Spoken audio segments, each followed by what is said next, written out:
Hey everybody, welcome to this second webisode of the Love and Black Love Show. At the request of some of our listeners at the Love and Black Love Show on Blog Talk Radio, they wanted to see our faces, so we decided to do some web episodes for you. So here we are.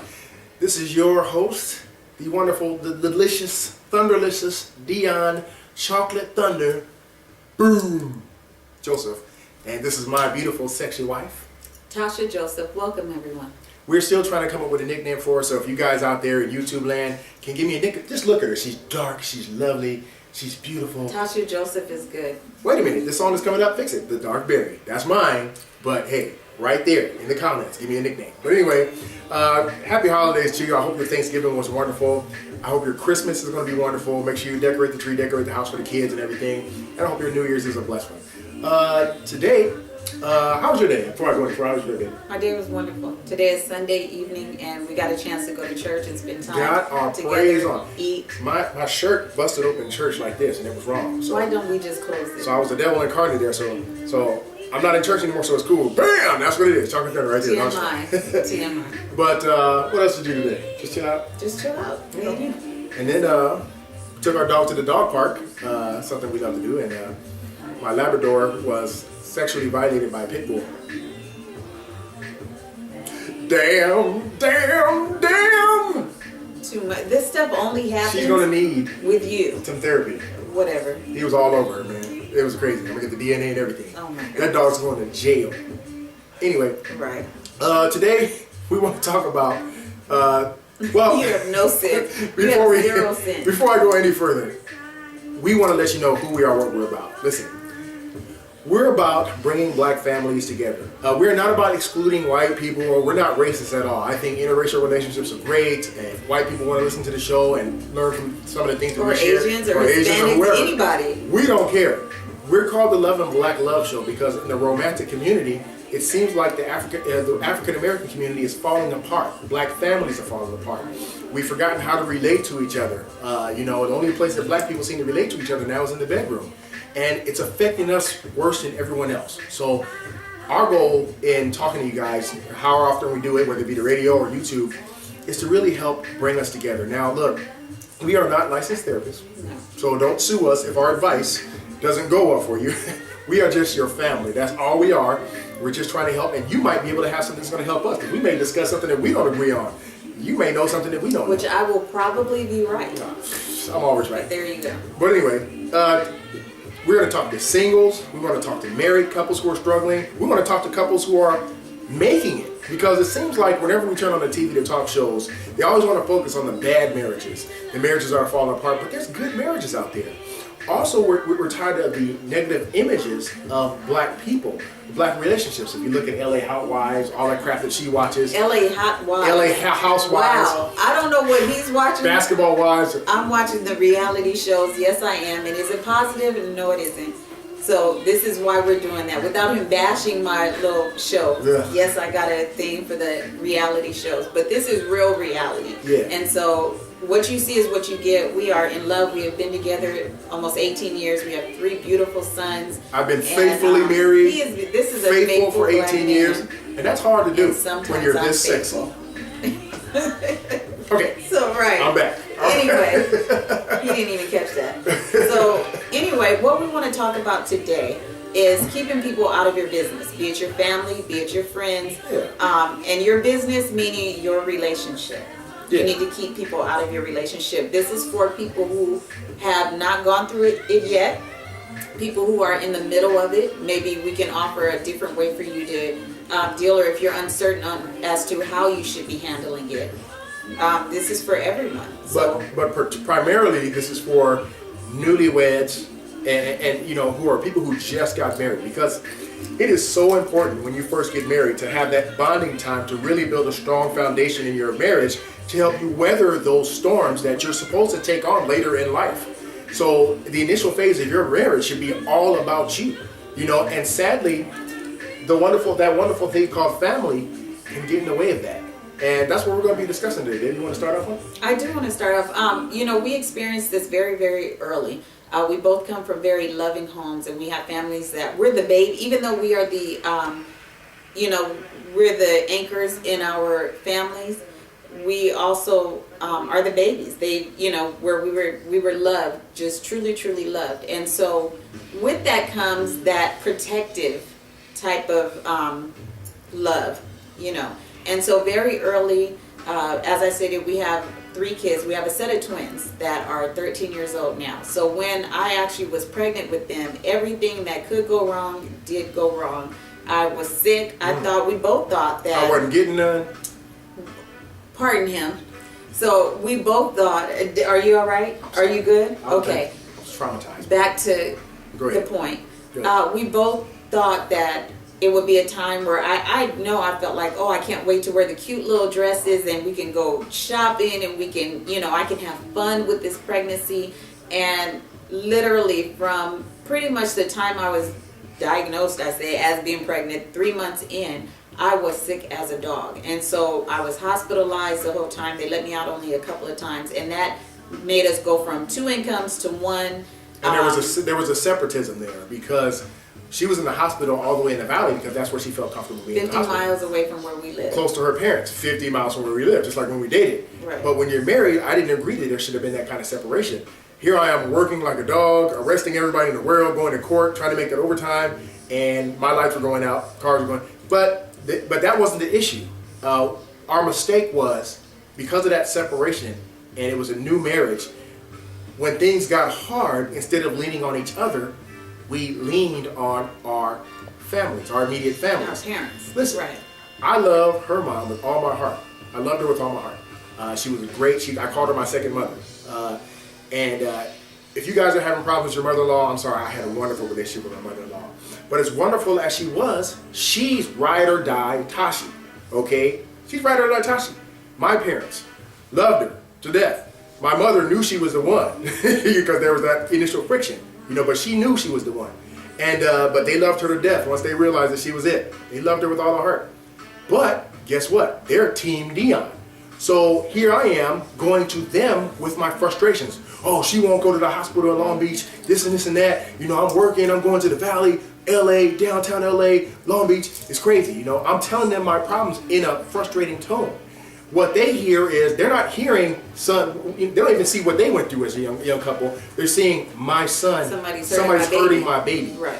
And so their advice was, you need to go like a caveman and drag her out of the hospital or just whatever like that, And on the other side, mine was like, don't let him tell you what to do, or you do what you have to do.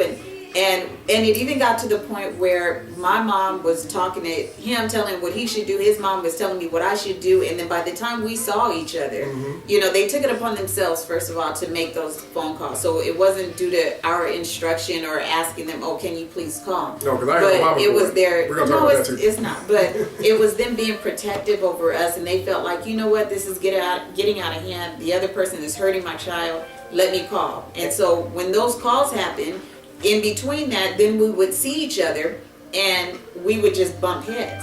And all they hear is the pain that their son is in. They're not seeing the big picture. They don't know the other side. Right. So as a result, there was this angst that was being created within us to where we almost didn't make it. So we have a wonderful marriage, but look, there have been periods we're not perfect. We're not perfect. Now, thank God, things that weren't going on that would have destroyed us. I wasn't cheating on the side. I know she wasn't cheating unless she was cheating with the doctor. In the hospital, Lord have mercy. She couldn't get her freak on if she wanted to. Right. I could, but no, I didn't. But did you think that was funny? I was just I didn't. But no. We didn't cheat. We did everything in our power not to disrespect each other, but the negativity was coming from our camps. So, and I have to say, I have to go back to saying it was so only God who put us together and who sustained us during that time, because we are very headstrong people. Extremely. We are very, very much in love. We are very both I'm strong, you're stubborn. Boom! I rest my case. I don't even have to say anything for him to even say that. When people hear, I don't really believe in astrology too much, but I am a Leo and he is a Scorpio. And when people hear that, they're like, Leo, Scorpio, Just like that. Stop it. Sting your ass. Cut it out. Right. So really, which means that in our relationship, it takes a lot of compromise, and it takes a lot of us taking our head out of it and just going, bam, I love this person with all my heart, and does he really love me? And whatever actions are going on, where is it coming from? And so we just had so many other opinions, and we're being pulled in two different ways. And you know, my mom was like, look, you can always come home. You don't have to take this. And his mom was like, you take your family, you move your family where they're supposed to be. And my brother was like, it's time to jump on the freak train because you've been off it. Oh my gosh. I was just playing. No. Right, so that part never came up until now. I was just playing. No, right. So anyway, the whole point is that we had a lot of people pulling us in different ways because they loved us. And you know, I almost didn't come home with our twins, and that would have been the biggest mistake, especially. Oh, here's a funny story. Listen, when she finally came out of the hospital, this is how bad it was. How we let people in our business. Right. Okay. I literally couldn't pay my rent anymore. I couldn't pay the rent or the 2 car notes because we're on a single income. I'm trying to juggle, lights going out, living on Lego My Egos and El Pollo Loco smoky black beans. Good combination. But okay, that was his cravings. He took my cravings. But that's all I was able to afford. And ramen noodles. Top ramen. It's ramen. If it's black, it's ramen noodles. It's not. Ramen noodles. Anyway, so all these things were happening, and I had to move out. Thankful to God, because God always takes care. Thank you, Jesus. He took care of us. We were able to go find a cheaper place, a nice condo. I was able to go find a nice condo. I had to literally, baby, come home. Look, I moved out of the house. We've had it downsize. I'm coming to pick you up with my sons, and you're coming home. So I went to go get her, and you know what? She had to bring her mama with her. Yes, I did. Let me tell you this. Because we had so much going. Now, in hindsight, what was I, the wolf, the big bad wolf? Listen, what was I? I didn't know who you were at that point. But I'm just kidding. But in hindsight, that was not the right thing to do. In hindsight, to allow them to be involved in our relationship was not the right thing to do, and it could have been really, really a horrible decision. So, but I did as a safety net, because what else do you know when you're Is that what I sound like? So I did, you know, and it really wasn't just about that. My mom wanted to come and be with her babies, you know, her grandbabies, they're twins, and it was just a big thing. And so most of the time that's what happened. Your parents come for the girls, your mom usually comes for a couple of weeks, a month or whatever, to help you with the babies. And so that is what she did. The way your mom walked through that place was like, no, but wait a minute. In addition to making sure that it was a good environment, because, you know, again, it was 50 miles away, and to my mom it was like, I'm not gonna let my baby just go 50 miles away by herself, and he's been acting up and all of that. Well, and so go ahead. And so, you know, I came home, and it took months for us to get it together. But what we ended up doing, I remember one night we stayed up. We used to take shifts with them, so one would stay up at nighttime all night, and the other would stay up all day. And so one night when I think I was supposed to go to sleep or so, and he was going to have the overnight shift, we just sat and we talked, and we just ironed out every single thing. And we also made the promise not to allow anyone else to get in our relationship. So what we did was we talked about everything that was going on. So we were separated, not separated for real, but separated because of where she was in the hospital in the valley, and she didn't understand what was going on with me. And I didn't want to clearly understand what was going on, because my thought process with pregnancy was like my mom. My mom was pregnant and she worked 3 jobs and ran marathons, whatever. And here she is laid up in the hospital. I'm like, is she faking or something like that? You know, I was an idiot. Right. But my baby's heartbeat kept. We talked about all that, and we came to one conclusion, that the reason why that went so bad was because we let our family, our loved ones, wonderful people on both sides, in our business. And that goes for everything. Any argument that you're having, any dispute, you guys are, when you get married, you're one. I'm supposed to discuss that with her, not with anybody else. Now, there are exceptions. Look, there is an exception. Here's my exception, okay? If there's physical abuse or verbal abuse, you know, yes, put your family in your business so they can get you out of there and help you. I'm telling you that as a law enforcement officer, if it's physical, verbal abuse, humiliation, and anything like that, and they're putting you in danger, that's the only time I suggest that you put your family in your business.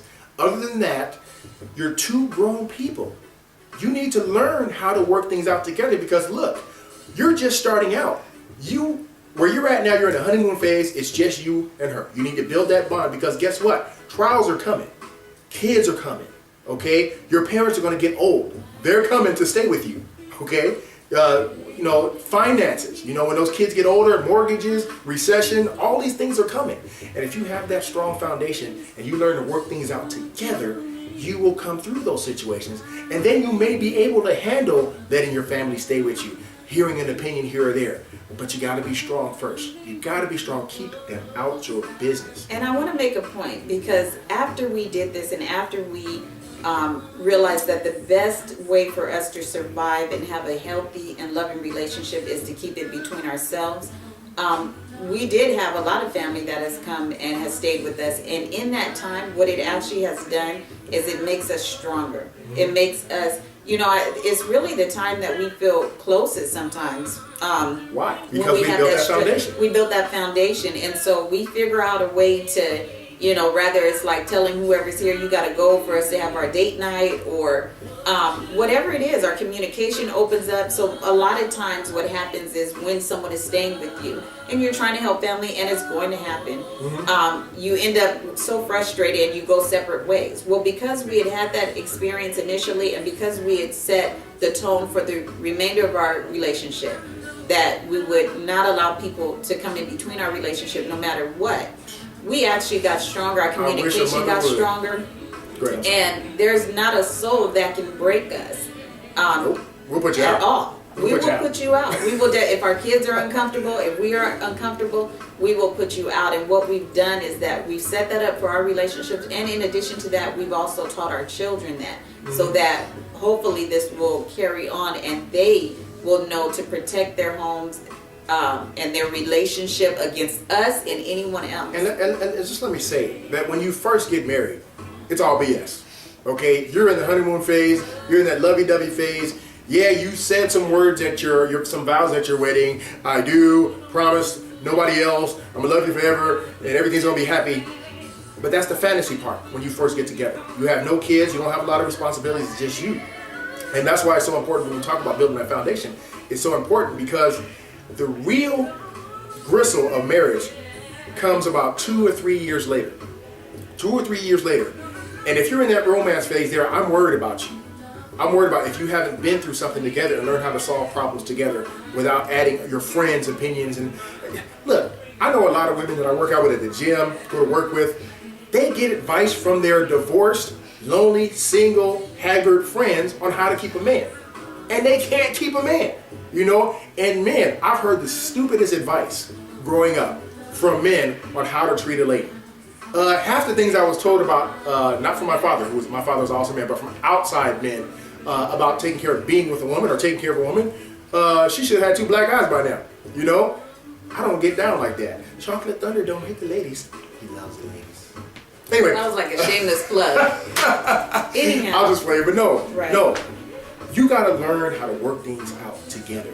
And when you practice that, that's how your bond gets stronger. So when the realities of marriage, the hard-hitting stuff, all the things that I mentioned, the finances, the kids, the parents, tragedy, your mate getting sick, when those things happen, you'll get through them. You will get through them.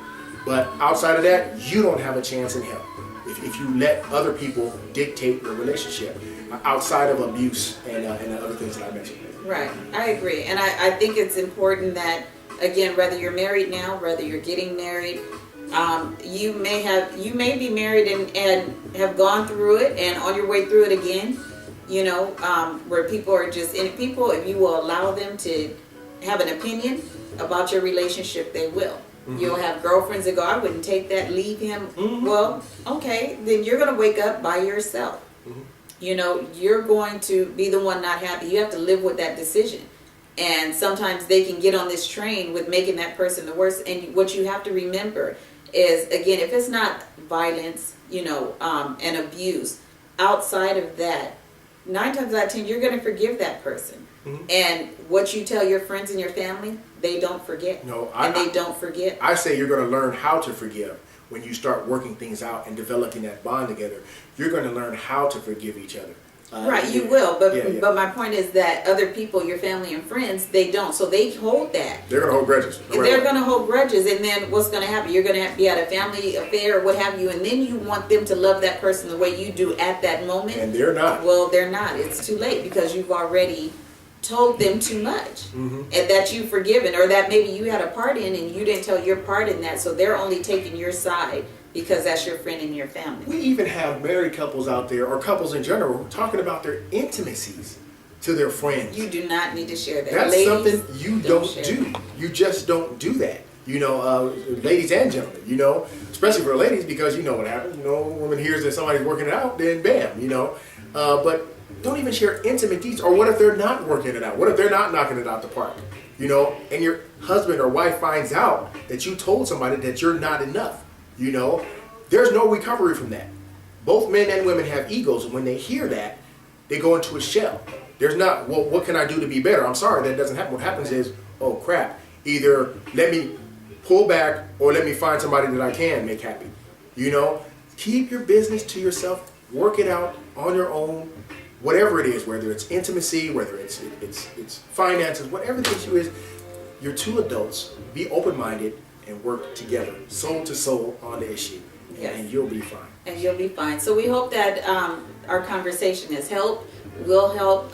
You can find us on lovinblacklove.com. We have our radio show on blogtalkradio.com every Monday and Friday at 8 o'clock. And we hope that you join us. We hope you like this. You can leave comments where can they put down right there? Down there somewhere. Down around there. Down there. Down around Leave there. your comment. Let us know if you like this. We want to continue. If it's something you want to talk about, you have any questions, please let us know.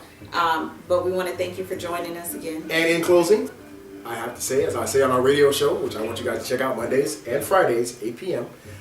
Listen, in the black community, there's this disconnect with each other.